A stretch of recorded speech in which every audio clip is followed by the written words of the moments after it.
Welcome back to the FC Magdeburg career mode rebuild. The second half of last season was much better than the first, and FC Magdeburg were able to finish in 13th position in their first season in the Bundesliga. Now we look to improve on that in this season.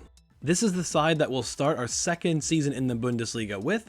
I think it's a bit of an improvement from last season, so that's always a good thing. The biggest thing was being able to keep Samuel Illing Jr. on loan for a second season, as he was arguably our player of the year last season and he only played with us for half the season. When we're looking at this starting 11, I think the only place that needs immediate help is the right back position, or worst case we can look to use our pre-contract signing Deman, who's a left back, playing him at right back, but we'll look for a more natural fit. We can also see that Aaron Fischer has been promoted to the big club. He's currently 65 overall rated, so maybe we'll look to loan him out this season and look for a second striker to bring in for Davy Selke. Switching over to the squad hub, there's two players I want to focus on for a quick second before we start dealing with our transfer moves. And those two players are Gabriel Meyer and Simon Jensen. The two 18-year-olds are out on loan and have grown significantly, with Gabriel Meyer going up to 73 overall and Simon Jensen getting to 74 overall. So it's safe to say their loan moves are working. With how successful those loan moves have been, I'm going to add Aaron Fischer, Joshua Frenzer, and Niklas Richter to the loan list as well, and hopefully they can get back some big results also. Taking a look at our budget, and we are only given £16 million for this season. If I remember correctly, that's actually less money than we got for our first season in the Bundesliga, so this is pretty disappointing. And all that this means is we'll just have to be even wiser with the money that we spend. The first move we'll be making is a free agent signing, and that'll be bringing in Mahmoud Daoud, a Bundesliga veteran. We brought him in obviously on a free. He was in the free agents. This is the best player I've found so far in the free agent market, and we're in season 3. Our second move of the transfer window will be bringing in a right back on loan. Ramon Orellana, a 77 overall rated right back. He's only 19 years old. I think this is a big move for FC Magdeburg. We land another pretty big loan deal, this time for a secondary striker. We turn to Sekou Mara from Strasbourg. He comes in at a 74 overall rating, and he'll be battling it out with Davy Selke for that striker position.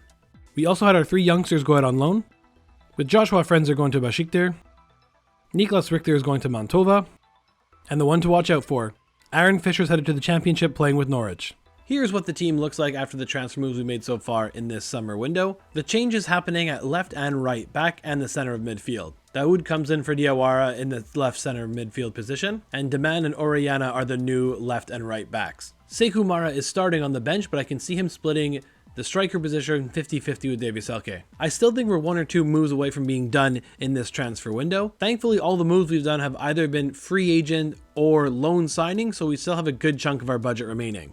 Now taking a look at our youth academy, we have signed one new player in Ari Sakamoto. He's already 67 overall rated and he's 17 years old, so we might look to promote him sooner rather than later. Gilano just turned 16, so he might warrant a move up to the big club as well, and Niklas Fischer is still 15 years old, so he'll hang around in the youth academy for a little bit longer. Taking a look at the calendar, we have a pretty tough start to the new season. We have newly promoted Schalke away in the first game of the season, but then we have Stuttgart, Bayern Munich, Mainz, and Borussia Dortmund as the next 4 games. So it's looking like this might be a tough start to the season for FC Magdeburg, but let's try to get as much as we can out of it. So let's jump into the highlights. To Schalke for the first FC Magdeburg game of the season. And it would be a dream start for the away side, as Merlin Rule would play the ball to Rashid Ghazal, who gets it into Davy Selke. His shot is saved, but Benjamin Kremeshi is there to follow up and make it 1-0 Magdeburg. Just around the hour mark, it'll be Merlin Rule again playing a pivotal role as he floats this ball over for Davy Selke, who heads the ball down and volleys it past the keeper, making it 2-0. And not to be left out, Ryman would make a big save to keep his clean sheet in the 86th minute as the ball is played into the 6-yard box, but a huge save by the captain. Next up would be Stuttgart at home. And this game would be all around one incident as Illing Jr. gets into the box, crosses it, but he's absolutely taken out, and the ref agrees that this is going to be a penalty and a yellow card. The man stepping up for the penalty would be Davy Selke, and he puts it by the keeper, making it 1-0 Magdeburg. That is how this game would end. Great start to the season for Tommy Stroot.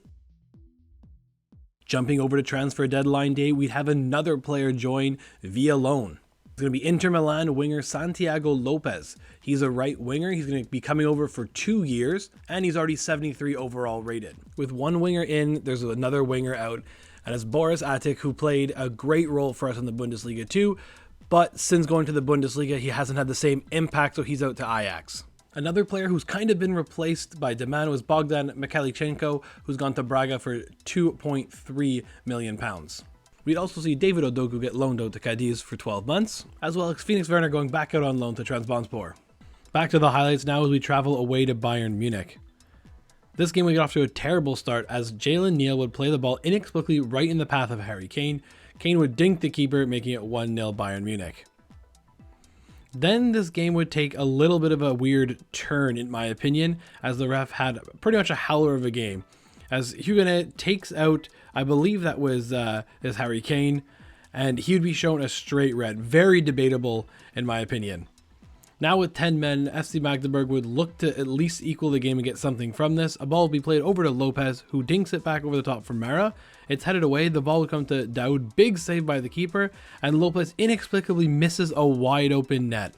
Still 1-0 Bayern. And this is where I think a crazy call ends this game, as this sure is a yellow card for Merlin Roll, but now we're missing arguably our two best players for the next game with another red from the keeper.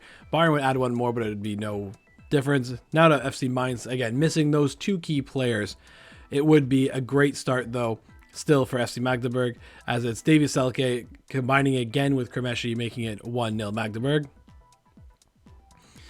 Then before 20 minutes, it's going to be Kremeshi who plays the ball to Selke, who controls it well, and then on the half volley, crushes that ball past the keeper, making it 2-0. And then to add icing on the cake, it would be Diawara who gets his first goal for the club with an absolutely beautiful strike from just outside the box, giving FC Magdeburg a huge 3-0 win. Switching over to some sim results, it was a 2-1 loss away at Borussia Dortmund, followed up by another 2-1 loss to Gladbach at home, but then a commanding 3-1 win on the road to Werder Bremen. And lastly, a 61st minute goal from Sekou Mara gives FC Magdeburg the 2-1 win away to Cologne. Taking a look at the league table after 8 games, FC Magdeburg are surprisingly in 5th place. I figured we'd have a better start to this season than last year, but I wasn't expecting this good. To be in 5th place after already playing arguably the 2 toughest road games of the season, I'm very happy with this so far. Before we get into the next set of highlights, we'll take a quick look at what's remaining on the calendar before the January transfer window. First up is a DFB Pokal game against Cologne, where Tommy Stroot will be looking for his first ever win in that tournament, and it's his 3rd season. Then in the month of November, it'll be starting off with Hoffenheim, Dusseldorf, Freiburg, and Bayern Leverkusen. Hopefully that can be a 7 to 9 point month. And then in December, it's Union Berlin, then away at RB Leipzig, before Frankfurt at home. So let's get back into the highlights and try to get some good results. So time for some cup action as we welcome Cologne. It would be the visitors who would have the first chance of the game, as they have a shot from just inside the area, but it's saved by Ryman.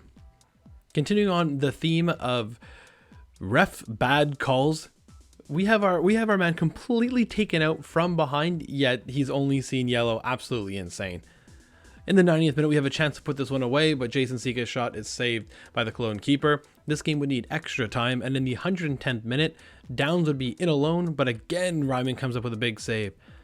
That would be absolutely huge, because we would have Oriana be played in. The right back is in behind the D. It's not the cleanest of strikes, but it gets by the keeper and makes it 1-0. We'll be advancing on in the cup for the first time, as Tommy Stroot gets his first cup win as manager of FC Magdeburg. Shifting focus back to the league, we welcome Hoffenheim this time. And Merlin Roll play a nice ball into Illing Jr., who has all the time in the world, and he squares the ball for Selke, making it 1-0 Magdeburg. And in the 41st minute, it would be Rieberger, who plays the ball to Selke, puts it by the keeper, making it 2-0. Into the second half, it would be Hoffenheim looking to get back in the game. The ball would make it to Tabakovic, who dinks the keeper, and that ball finds the back of the net. That's the only one they'd get back, as that game would finish 2-1. Lastly, in this highlight pack, it's off to Dusseldorf. And it'll be Roll playing the provider again, who finds Hazal. His shot is saved, but Illing Jr. follows up, making it 1-0 for the road team. Late on in this game, Magdeburg would look to put it away as Diawara is pressing high. He wins the ball back. Selke's shot is saved, and then a crazy double save. Just wanted to shout out the keeper there, because this game would end 1-0, another win for FC Magdeburg. Before getting to the January transfer window, we had a few more games to get through. First, starting with a 2-1 home win against Freiburg, where Reimann had a penalty save in the 83rd minute. That was followed up with a 2-1 loss to second place Leverkusen away. Then we were knocked out of the cup 3-1 to Union Berlin away. Union Berlin would get the best of us again in the next game, this time in the Bundesliga, 1-0 at home. But then we got a huge 2-1 win against RB Leipzig away, with Illing Jr. getting the winning goal in the 78th minute. And we end things out with a really tough loss to Frankfurt at home, 4-1.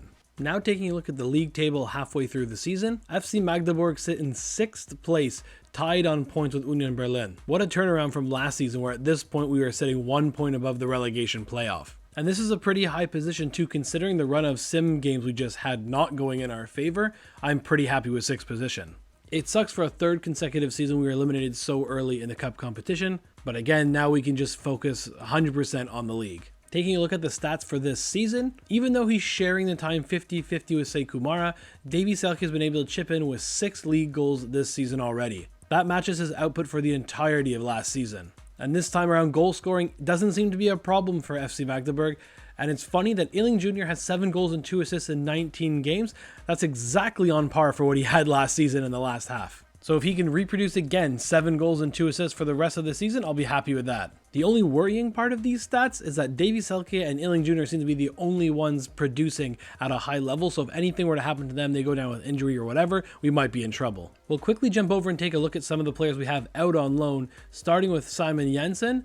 He's all the way up to 76 overall rated right now. He's gone up about 9 overall points in the year he's been out on loan. Same thing with Gabriel Meyer being at 75 overall. And Aaron Fisher's loan spell at Norwich is going pretty well because he's already up to a 72. Now taking a look at the Youth Academy, I'll probably wait till next episode, but I can very much see us starting the second half of the season by promoting Sakamoto, Fisher, and Galano all in one go and looking to reset our Youth Academy. Sakamoto in particular, I can see him staying with the club as he's already a 69 overall rated right winger, and with a pace of 85, he probably could be an impact sub coming off the bench. When we take a look at the team sheet, we can focus on one positive, and that's we haven't spent any money so far of the budget that we've given. So we have roughly 19 million pounds just sitting around in our bank. I might look to splash that all in one impact player, maybe someone in the center of defense. Because honestly, the midfield and the forwards have really been playing well this season, so maybe we just want to shore things up at the back. However, with Kremeshi getting to 77 overall and Roll being at 81, I'm worried that some of the bigger clubs in the world might come sniffing around for these players. So I'll ask you guys again, please leave comments down below of which players you want me to target and scout that you think would help FC Magdeburg, and I'll do my best to get those players. So that is what we're going to call it on this episode. If you haven't already, please leave a like on this video and subscribe to the channel. It helps out so much. The next video from this series will be dropping Wednesday morning at 9 AM. And as always, guys, thanks for watching.